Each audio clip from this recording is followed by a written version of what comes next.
வணக்கம். நான் உங்க டாக்டர் பாலகுமாரி பேசுறேன். இன்னைக்கு நம்மளோட ஒரு ஸ்பெஷல் கெஸ்ட் வந்திருக்கிறாங்க. She is a dietitian. உங்களை பத்தி நீங்க இன்ட்ரடியூஸ் பண்ணிக்கோங்க. என் பேர் புவனேஸ்வரி.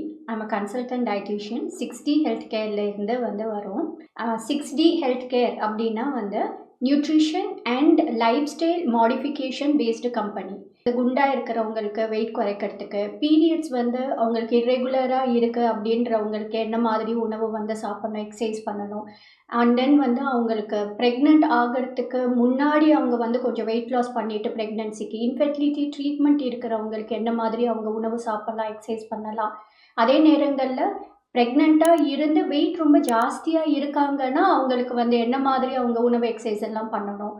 அண்ட் ஜெஸ்டேஷ்னல் டயபெட்டிஸ் வந்ததுன்னா அவங்க என்ன செய்யணும், குழந்த பிறந்ததுக்கு பின்னாடி அவங்க என்ன பண்ணணும், இது எல்லாமே நாங்கள் diet, exercise, stress and sleep management மூலியமாக நாங்கள் செய்யறதுக்கு சொல்லித்தரோம். அப்போ ப்ராடக்ட் எதுவும் ப்ரமோட் பண்ணல? ப்ராடக்ட் எதுவுமே கிடையாது doctor. No product, no supplements and no meal replacement. Full and full நம்ம வீட்டில் நார்மலாக சமைக்கிற உணவு முறைகள், வீட்லேயே செய்கிற மாதிரி எக்ஸசைஸ், அண்ட் தென் எப்படி நம்மளை ஸ்ட்ரெஸ் கொஞ்சம் கம்மியாக இல்லாமல் நம்ம வச்சுக்கணும், எப்படி நல்லா தூங்கணும், இதெல்லாம் நாங்கள் டெய்லி மானிட்டரிங்கோட, தினசரி கண்காணிப்பு முறையோட நாங்கள் சொல்லித்தரோம். அதனால தான் நான் மெயினாக இவங்களை இன்னைக்கு உங்களோட பேச கூட்டு வந்தேன். ஆக்சுவலி இது நிறைய பேருக்கு தெரியறது இல்லை. நிறைய பேர் வெயிட் லாஸ் பண்ணணும் அப்படின்னு சொல்லிட்டு டெய்லி நான் வாக்கிங் போகிறேன், 1 மணி நேரம் வாக்கிங் போகிறாங்க, என்னென்னமோ டயட் இருக்காங்க, வாட்டர் ஃபாஸ்டிங் டயட்டுன்னு இருக்காங்க, நான் ஃப்ரூட்ஸ் மட்டுமே சாப்பிட்றேன் பிரேக்ஃபாஸ்ட் பதிலாக அப்படின்னு சொல்கிறவங்க இருக்காங்க. அவங்க வெயிட் லாஸ் அப்படின்றது தான் முக்கியமாக பார்க்குறாங்களே தவிர அவங்க ஊட்டச்சத்து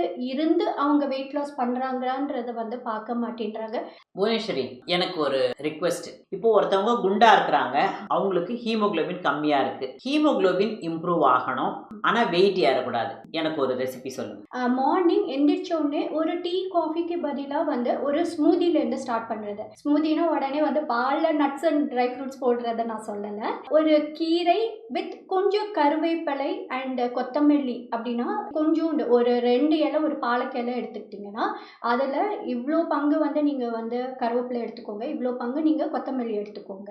அதை நீங்கள் ஒரு மிக்ஸி ஜாரில் போட்டு கொஞ்சம் பட்டைப்பொடி, பெப்பர் பவுடர் அண்டு கல் உப்பு அண்ட் லைட்டாக எலுமிச்சப்பழம் பிழிஞ்சி ஒரு டம்ளர் தண்ணியை விட்டுட்டு நல்லா அடிச்சுட்டு ஒரு 200 ml அளவுக்கு மார்னிங் டீ காஃபி பதிலாக நீங்கள் இந்த ஸ்மூதி எடுக்க ஆரம்பிச்சிங்கனாலே, அதுவும் 1 நாள் 2 நாள் இல்லை, கண்டினியூஸாக அட்லீஸ்ட் ஒரு 30 days நம்ம எடுத்தோம் அப்படின்னு சொன்னால் நம்மளுக்கு ஹீமோகுளோபின் இன்க்ரீஸ் ஆகிறதுக்கு ஹெல்ப்ஃபுல்லாக இருக்கும். நான் இந்த ஸ்மூதியை ஃபாலோ பண்ணேன். எனக்கு வெயிட் லாஸ்க்கும் தேவைப்பட்டது, ப்ளஸ் ஹீமோகுளோபினும் கொஞ்சம் இம்ப்ரூவ் ஆக வேண்டியிருந்தது. ஆனால் நான் என்ன பண்ணுவேன், ஏதாவது ஒரு பழத்தை அந்த ஸ்மூதியில் ஆட் பண்ணிப்பேன். ஒரு ஆப்பிள் இல்லை ஒரு கொய்யா ஆட் பண்ணிப்பேன். அப்போ ஸ்மூதி ரொம்ப டேஸ்டாகவும் ஆகிடும். அந்த மாதிரி எடுத்த போது எனக்கு ஹீமோகுளோபின் 11 கிராம்ஸ்லேருந்து 13 கிராம்ஸ் வரைக்கும் போச்சு. வெயிட் லாஸும் நல்லா ஆச்சு. ஸோ அதனால் இந்த green smoothie is a good idea. மெயினாக அதில் கீரை இருக்குது. கீரையை உங்களுக்கு சரியாக அந்த பொரியல் மாதிரிலாம் சாப்பிட பிடிக்கலன்னா இந்த மாதிரி சாப்பிட்றது இட்ஸ் அ பெட்டர் ஐடியா. நீங்கள் அந்த ஸ்மூதியில் வெள்ளரிக்காய், ஒரு கொய்யா இல்லை ஒரு ஆப்பிள், அந்த மாதிரி ஏதோ ஒரு பழம் போட்டும் செய்தும் சாப்பிடலாம். ஆனால் சுகர் மட்டும் ஆட் பண்ணாதீங்க. ஸ்மூதின்ன உடனே உங்களுக்கு சுகர் தான் ஞாபகம் வரும், ஸ்வீட்டாக இருக்கிறது. அந்த ஸ்வீட்டுக்கு தான் நான் பழம் சொல்கிறேன், சுகர் ஆட் பண்ணாதீங்க.